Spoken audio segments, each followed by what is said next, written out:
शादी के माहौल में अचानक आई इस उथल-पुथल ने सभी के चेहरों से मुस्कान गायब कर दी थी। जसप्रीत के शब्दों में ठंडापन था जब उसने बाबूजी को जवाब दिया कि हम आपकी बहुत इज्जत करते हैं, लेकिन हमें अपनी इज्जत भी उतनी ही प्यारी है। पर हम ऐसे घर में नहीं रह सकते जहां हमें चोर समझा जाए। बाबूजी ने उसे रोकने की कोशिश करते हुए कहा कि पाकी की एक गलती के लिए वह माफ़ी मांगते हैं, मगर जसप्रीत का मन साफ हो चुका था।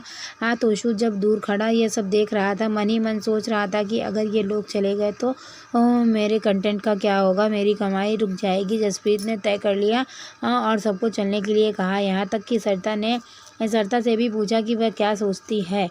सरिता ने धीमी आवाज़ में अनुपमा की तरफ देखा और कहा, हमें तुमसे कोई शिकायत नहीं है, मगर ये साफ़ है कि हमारा यहाँ रहना तुम्हारे घर वालों को पसंद नहीं है, इसलिए हमारा यहाँ से चले जाना ही बेहतर होगा। उनकी आंखों में गहरी उदासी थी। उन्होंने पाखी की तरफ मुड़कर कहा कि चोरी का इल्ज़ाम लगाने से पहले अगर एक बार पूछ लिया होता तो मैं सच बता देती और यह पूरा फंक्शन ख़राब नहीं होता। अब हमारे यहाँ से जाना ही ठीक होगा। यह सुनकर अनुपमा का दिल भर आया और उसने कहा कि मैं भी तुम्हारे साथ चलती हूँ, लेकिन भारती ने समझाया कि शादी में उनका रहना बहुत ज़्यादा ज़रूरी है। अनुपमा की आंखों में आंसू थे, वह सरिता को गले लगाकर रो पड़ी। इस बीच तोशु ने सोचा कि अगर ये लोग ऐसे चले गए तो मेरी कमाई ख़त्म हो जाएगी, इसलिए उसे कुछ करना होगा। अंदर जाते हुए उसने तय कर लिया था कि सारा खेल पलट देगा।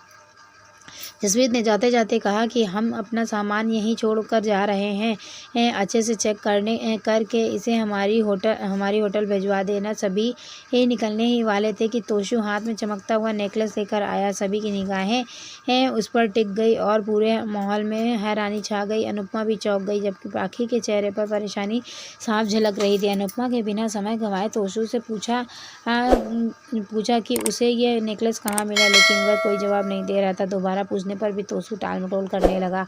अनुपमा का धैर्य टूटने लगा और उसने गुस्से में उसकी कॉलर पकड़ ली। उसे सख्त लहजे में कहा कि क्या तुमने नेकलेस चुराया है? सच-सच बताओ, वरना मैं पुलिस बुलाऊंगी। जब पुलिस स्टेशन में डंडे पड़ेंगे तब सच उगलोगे। तोशु डरते बोला कि नहीं, ये मैंने नहीं छुपाया था। सच्चाई यह है कि पाखी ने ही इसे छुपाया था, क्योंकि वह इन लोगों को पसंद नहीं करती थी और चाहती थी कि ये यहाँ से चले जाएं। उसने कहा कि मुझे माफ़ करना, लेकिन मुझे सच बोलना पड़ा, वरना ये लोग चले जाते तो मेरा कंटेंट कोई नहीं खरीदता। अनुपमा यह सुनकर हैरान रह गई। तोशु ने सफाई देते हुए कहा कि ये लोग फेमस हैं, अगर ये यहाँ से जाएंगे तो लोग सवाल करेंगे और हम क्या जवाब देंगे। यह सुनकर ईशानी ने पाखी को घूरते हुए कहा कि पहले आप सैलून के ब्यूटी प्रोडक्ट चुराती थी, अब आपने प्रार्थना का नेकलेस ही चुरा लिया। मीता ने तुरंत पाखी से पूछा कि क्या यह सच है? अनिल ने उसे शांत किया। इसके बाद अनुपमा ने गुस्से में पाखी से पूछा कि उसने ऐसा क्यों किया। तभी पाखी ने चीखते हुए कहा कि मुझे इनसे नफरत है, इन चौल वालियों से मुझे घिन आती है। हमारे घर में आने की इनकी औकात नहीं है। इस जहर भरे जवाब पर अनुपमा का हाथ अपने आप उठा और उसने पाखी को एक जोरदार थप्पड़ जड़ दिया। इसका थप्पड़ इतना तेज था कि पाखी सुन्न रह गई। सभी लोग स्तब्ध होकर यह दृश्य देख रहे थे। अनुपमा ने उसे होश में लाने की कोशिश करते हुए कहा कि क्या हुआ, सुनाई दे रहा है? धीरे धीरे पाखी को सुनाई देने लगा। तब अनुपमा का गुस्सा और दर्द दोनों एक साथ बह निकले। उसने कहा कि बचपन से लेकर आज तक तुमने इतने थप्पड़ और डांट खाए हैं, फिर भी तुम्हें अकल क्यों नहीं आती? तुम्हारी उम्र बढ़ती जा रही है, लेकिन सोच और समझ छोटी होती जा रही है। अनुपमा ने कहा कि तुमने कभी अपने घर में काम नहीं किया, इसलिए तो तुम दूसरों के घर में काम करने वालों की इज्जत नहीं कर सकती। तुमने कभी अपनी माँ और परिवार की कदर नहीं की, तो दूसरों की कदर तो दूर की बात है। मैं कम पढ़ी लिखी होकर भी पूरा घर संभालती थी, फिर भी तुम लोग मुझे लूज़र कहते थे, लेकिन तुम जो पढ़े लिखे हो और तुमने ज़िंदगी में क्या कर लिया? उसने अपनी आंखों में आंसू भर कर कहा कि कि तुम्हें कभी शर्म नहीं आएगी। इतने बड़े बच्चे होने के बावजूद तुम्हारी माँ तुम्हें कमा कर खिला रही है। इन लोगों के लेवल तक आने की तुम्हारी औकात ही नहीं है और तुम इन्हें जज कर रही हो। ये मेहनत करके अपने परिवार को पालते हैं और तुम दोनों ने आज तक अपने परिवार के लिए किया ही क्या है। पाखी अभी भी चुप थी। उसकी आंखों में शर्म या पछतावा नहीं बल्कि एक ज़िद्दी खामोशी थी।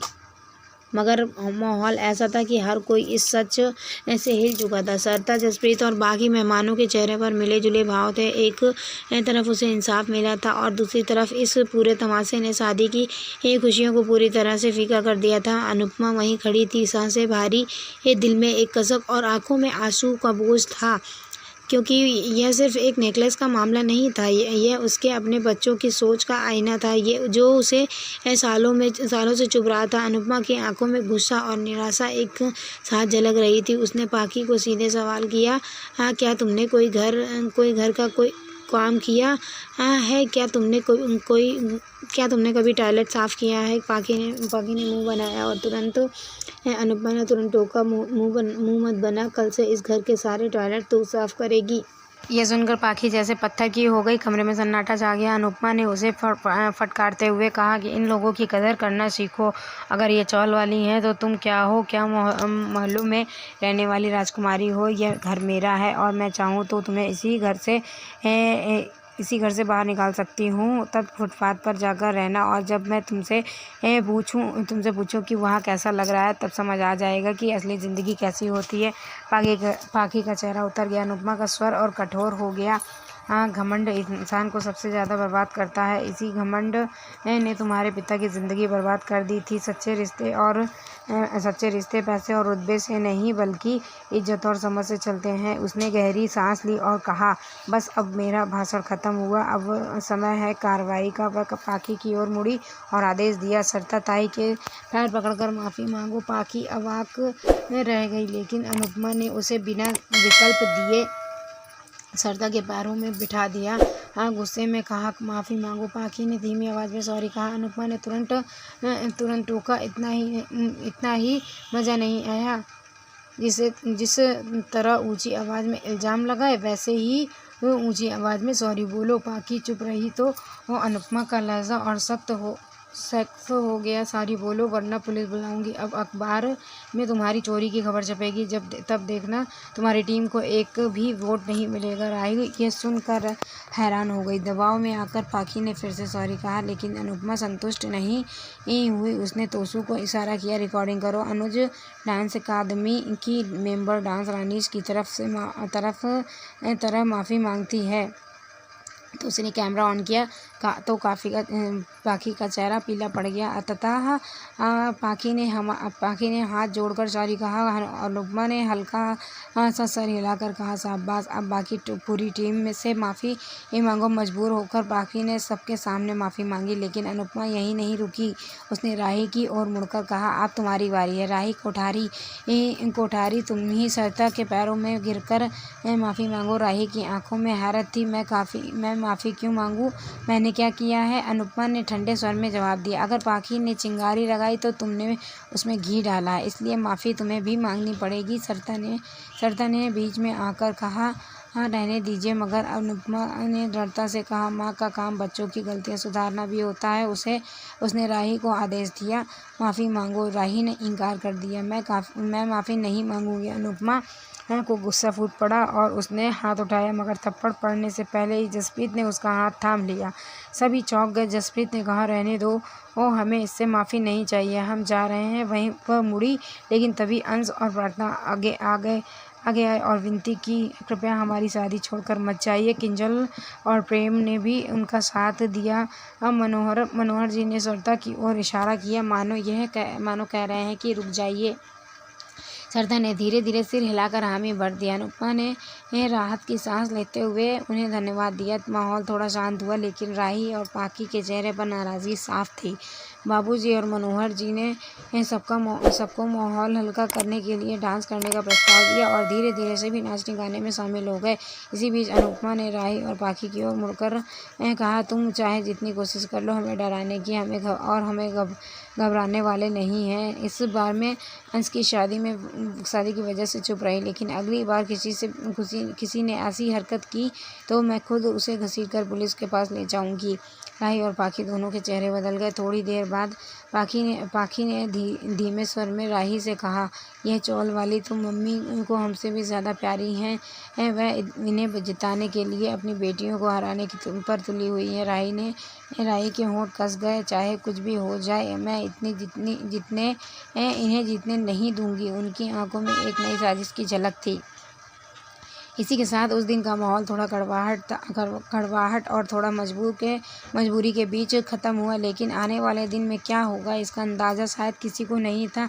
अगले एपिसोड की झलक में देखा कि अनुपमा भावेश को राखी बांधने का निर्णय करती है। तभी लीला का भाई आता है और मनोहर जी को जीजा जी कहकर बुलाता है। लीला झुलझुला कर कहती है, ये तुम्हारे जीजा जी नहीं हैं। उसका भाई भावुक होकर रोने लगता है तो बाबूजी मुस्कुराकर कहते हैं, मैं अभी जिंदा हूँ।